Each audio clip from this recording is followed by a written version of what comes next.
ऐसे 6 काम जो केवल भगवान हनुमान ही कर सकते थे। शिव पुराण के अनुसार त्रेता युग में भगवान श्री राम की सहायता करने और दुष्टों का नाश करने के लिए भगवान शिव ने वानर जाति में हनुमान के रूप में अवतार लिया था। हनुमान को भगवान शिव का श्रेष्ठ अवतार कहा जाता है। जब भी श्री राम लक्ष्मण पर कोई संकट आया, हनुमान जी ने उसे अपनी बुद्धि और पराक्रम से दूर किया। वाल्मीकि रामायण के उत्तरकांड में स्वयं भगवान श्री राम ने अगस्त्य मुनि से कहा कि हनुमान के पराक्रम से ही उन्होंने रावण पर विजय प्राप्त की। आज हम आपको हनुमान जी द्वारा किए कुछ ऐसे कामों के बारे में बताने जा रहे हैं जिन्हें करना किसी और के वश में नहीं।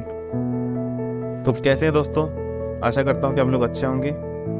तो चलिए शुरू करते हैं। हनुमान जी द्वारा समुद्र लांघना।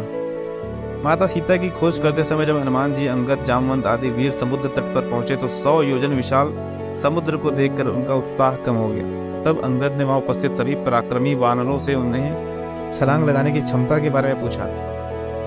तब किसी वानर ने कहा कि वह 30 योजन तक छलांग लगा सकता है, तो किसी ने कहा कि वह 50 योजन तक छलांग लगा सकता है। ऋक्षराज जामवंत ने कहा कि वे 90 योजन तक छलांग लगा सकते हैं। ये सब बातें सुनकर अंगद ने कहा कि मैं भी 100 योजन तक छलांग लगाकर समुद्र पार तो कर लूंगा, लेकिन लौट पाऊंगा कि नहीं, इसमें संशय है। तब जामवंत जी ने हनुमान जी को उनके बल व पराक्रम का स्मरण करवाया और हनुमान जी ने 100 योजन विशाल समुद्र को एक छलांग में ही पार कर लिया। फिर देखिए कि हनुमान जी ने कैसे माता सीता की खोज की। समुद्र लांघने के बाद हनुमान जी जब लंका पहुंचे तो लंका के द्वार पर ही लंकिनी नामक राक्षसी ने उन्हें रोक लिया। हनुमान जी ने उसे परास्त कर लंका में प्रवेश किया। हनुमान जी ने माता सीता को बहुत खोजा, लेकिन वह कहीं भी दिखाई नहीं दी। फिर भी हनुमान जी ने उत्साह में कोई कमी नहीं आई।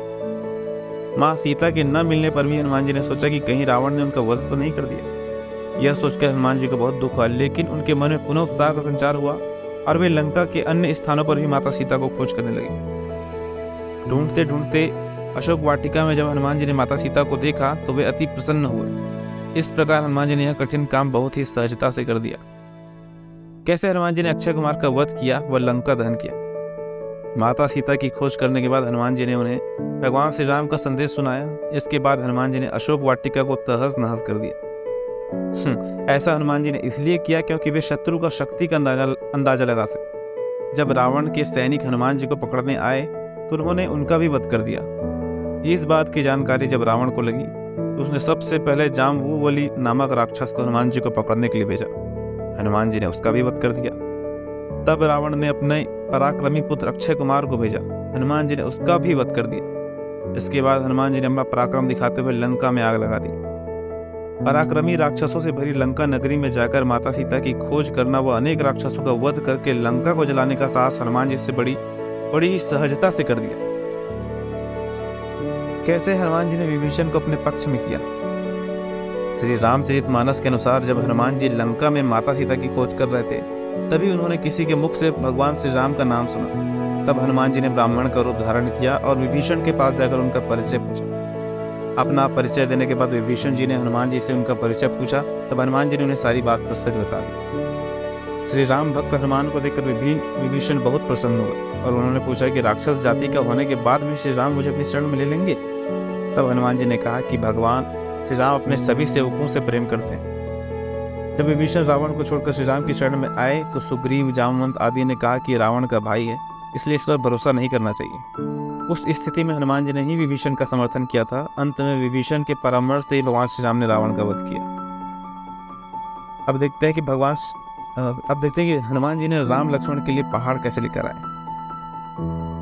वाल्मीकि रामायण के अनुसार युद्ध के दौरान रावण के पराक्रमी पुत्र इंद्रजीत ने ब्रह्मास्त्र चलाकर कई करोड़ वानरों का वध कर दिया। ब्रह्मास्त्र के प्रभाव से ही भगवान श्री राम और लक्ष्मण बेहोश हो गए। तब ऋक्षराज जामवंत ने हनुमान जी से कहा कि तुम शीघ्र हिमालय पर्वत जाओ, वहां तुम्हें ऋषभ तथा कैलाश शिखर का दर्शन होगा। इन दोनों के बीच में एक औषधियों का पर्वत दिखाई देगा, तुम उसे ले आओ। उन औषधियों की सुगंध से ही राम, लक्ष्मण व अन्य सभी घायल वानर पुनः स्वस्थ हो जाएंगे। जामवंत जी के कहने पर हनुमान जी तुरंत उस पर्वत को लेने उड़ चले। रास्ते में कई तरह की मुसीबतें आई, लेकिन अपनी बुद्धि और पराक्रम के बल पर हनुमान उस औषधियों का वह पर्वत समय से पहले ही उठा ले आए। उस पर्वत की औषधियों की सुगंध से ही श्री राम, लक्ष्मण व करोड़ों घायल वानर पुनः स्वस्थ हो गए। कैसे हनुमान जी ने अनेक राक्षसों का वध किया। युद्ध में हनुमान जी ने अनेक पराक्रमी राक्षसों का वध किया। इनमें तुम्राक्ष, अकंपन, दिवांतक, त्रिशिरा, निकुंभ आदि प्रमुख। हनुमान जी और रावण में भी भयंकर युद्ध हुआ था। रामायण के अनुसार हनुमान जी का थप्पड़ खाकर रावण उसी तरह कांप उठा जैसे भूकंप आने पर पर्वत हिलने लगता। हनुमान जी के इस पराक्रम को देखकर वहां उपस्थित सभी वानरों में हर्ष छा गया। आशा करता हूँ कि आपको आज का वीडियो पसंद आया होगा। अगर आपको पसंद आया तो कृपया मेरे चैनल को सब्सक्राइब करें, वीडियो को लाइक करें, शेयर करें और देखते रहें नॉलेज टेक। धन्यवाद। जय श्री कृष्ण।